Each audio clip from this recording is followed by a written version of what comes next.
Vamos começar? Cheguei numa prova oral, o examinador me fez a pergunta ou se leu no papel e branco, travou, não vem nada na cabeça. O que eu faço? Bom, isso aí é algo que, sei lá, 99%, para não falar 100%, dos meus alunos que já fizeram um curso de prova oral comigo me perguntam porque eles têm medo disso acontecer. Hoje nós vamos ver se isso é tão provável assim, tão comum de acontecer e o mais importante, se isso acontecer, o que você faz na hora? Bom, espera antes de deixar o seu like, não sai deixando o seu like, se inscrevendo em qualquer canal não, espera um pouquinho, vai até o final do vídeo, vê se você concorda com o que eu vou te falar aqui e aí sim, você deixa o seu like, compartilha, se inscreve aqui no canal, a gente trabalha assim. Primeira coisa que eu quero que vocês entendam é que é extremamente improvável que você chegue numa questão de prova oral, leia sua questão, seu examinador te pergunte ali oralmente e você não saiba falar absolutamente nada sobre aquele tema. Eu particularmente nunca vi isso acontecer, não sei de nenhum caso uma pessoa chegou para mim e falou assim, olha, isso aconteceu comigo, eu não consegui falar. É sempre assim, aconteceu com fulano, com o primo do sobrinho, da amiga, do papagaio, da vizinha. Então assim, que eu saiba que alguém tenha falado comigo. Se isso aconteceu com você, pode deixar aqui nos comentários, eu vou querer saber mais sobre essa resposta. E por que isso é tão incomum,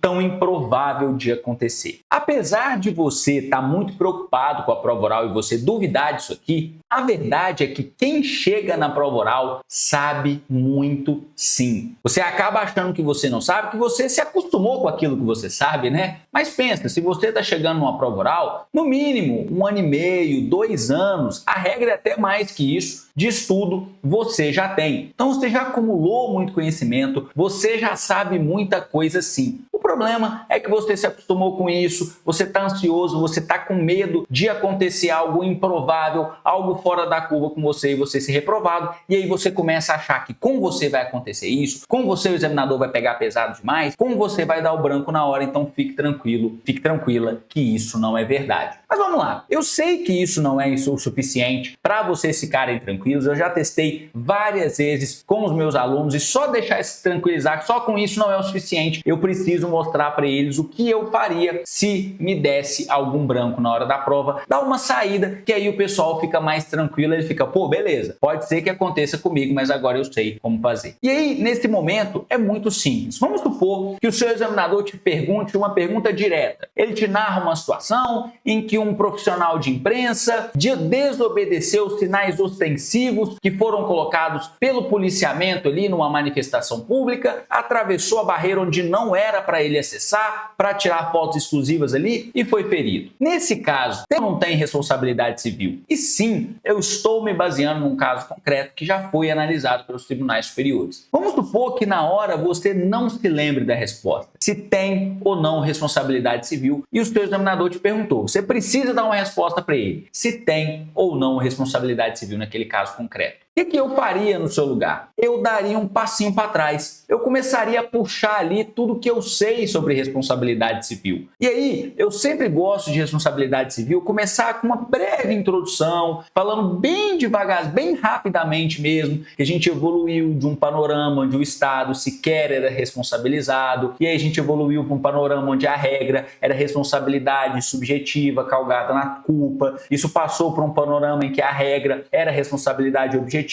ainda no primeiro momento, orientada pelo risco administrativo, sendo que modernamente admite-se diversas hipóteses em que a responsabilidade é orientada pelo risco integral, tal como em, sei lá, danos nucleares, por exemplo. E aí, além disso, a doutrina já sistematizou a responsabilidade civil como para a sua configuração, sendo necessária a presença de 4 elementos em regra, quais sejam o dano, o nexo de causalidade e a conduta que causou esse dano e também o elemento subjetivo, se a gente considera a regra como responsabilidade subjetiva, sendo este ausente no momento em que se identifica alguma hipótese de responsabilização objetiva. Quando eu faço essa digressão, eu estou puxando na minha memória como eu internalizei, como eu aprendi, como eu fixei a responsabilidade civil. Quando você faz isso, naturalmente você vai forçando o seu cérebro a se lembrar daquele tema, como se fosse fosse puxando um fio, ó, vou trazendo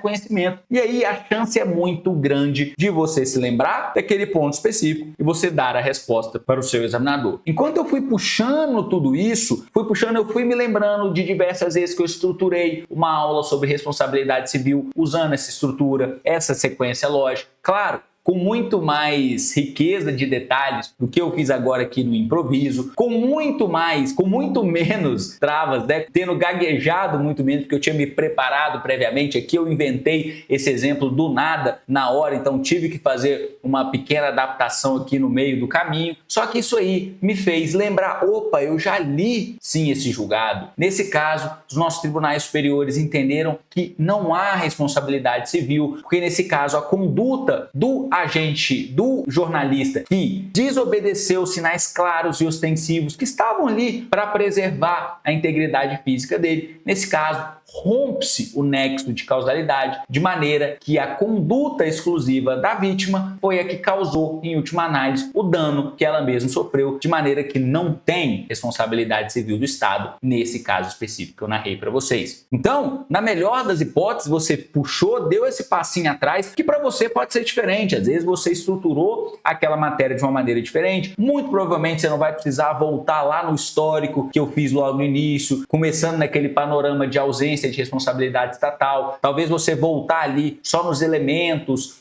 já seja o suficiente para você ir puxando esse fio e se lembrar. Só que pode acontecer também de às vezes você não conseguir se lembrar ou simplesmente você não saber. É um ponto que você não estudou, que você não fixou direito, estava muito cansado na hora que estudou e não conseguiu se lembrar. E nesse caso, então quer dizer que se você não se lembrar da resposta específica ou não souber, acabou-se o mundo, você se deu mal na prova oral? Claro que não. Olha só o tanto de informação que eu fui jogando, que eu fui entregando para o meu examinador enquanto eu puxava esse fio, enquanto eu dava esse passinho para trás. No meu caso específico, falei da evolução histórica da responsabilidade civil, falei dos elementos, falei da regra, falei teoria do risco administrativo, teoria do risco integral. Com certeza esses pontos também serão pontuados no meu espelho, que a prova oral é o momento de você demonstrar desenvoltura para o seu examinador, demonstrar o conhecimento, é uma prova que explora muito além do sim ou não, tem ou não tem, pode ou não pode. Você tem que demonstrar conhecimento para o seu examinador. E ainda assim, além desses pontos adicionais, é lógico que o ponto integral da sua questão você não vai pegar. É lógico, você não conseguiu responder se tem ou não responsabilidade civil, ou chutou e até chutou errado, mas você já ganhou muitos pontos e ainda tem uma vantagem adicional. Muitos examinadores com os quais eu conversei, às vezes, eles se sentem mais tendentes a fazer uma pergunta para ajudar o candidato quando ele vê que a pessoa, apesar de não saber exatamente, no nosso caso, não saber exatamente se existe ou não responsabilidade civil, ele demonstrou bastante conhecimento e mais, brigou pela questão. Ele não simplesmente desistiu, tentou lembrar, tentou responder dentro das suas possibilidades, então talvez é bem provável, ou melhor, bem possível, né? A gente não pode colocar no campo da probabilidade, que isso até ganhe a simpatia do seu examinador e ele possa te fazer uma pergunta que vai te ajudar. Embora, é claro, eu sempre ensino os meus alunos a nunca contar com isso. A gente vai para a prova oral munido de técnicas, coisas que podem te ajudar de verdade. E nesse caso, dar esse passinho para trás, puxar esse fio, pode ser algo muito benéfico que vai te fazer lembrar das informações. E o que você tem que ter em mente que fazer uma boa prova oral é fazer uma prova em que você chega consciente do que você está fazendo. Poxa, não consegui me lembrar, deu branco, não vou entrar em pânico, vou me lembrar dessa técnica, vou dar um passinho para trás e vou conseguir uma pontuação aqui, mesmo se acontecer de eu não me lembrar da resposta final. Fazer uma boa prova não é necessariamente gabaritar. Mesmo que você perca alguns pontos ali no caminho, que é o mais comum, você pode sim tirar uma nota altíssima e ainda assim ir bem na prova, apesar de não gabaritar. E se você está aí preocupado com a prova oral ou nem sabe se tem ou não que se preocupar com a prova oral, eu vou te dar o melhor conselho de todos, joaomarcelooliveira.com.br,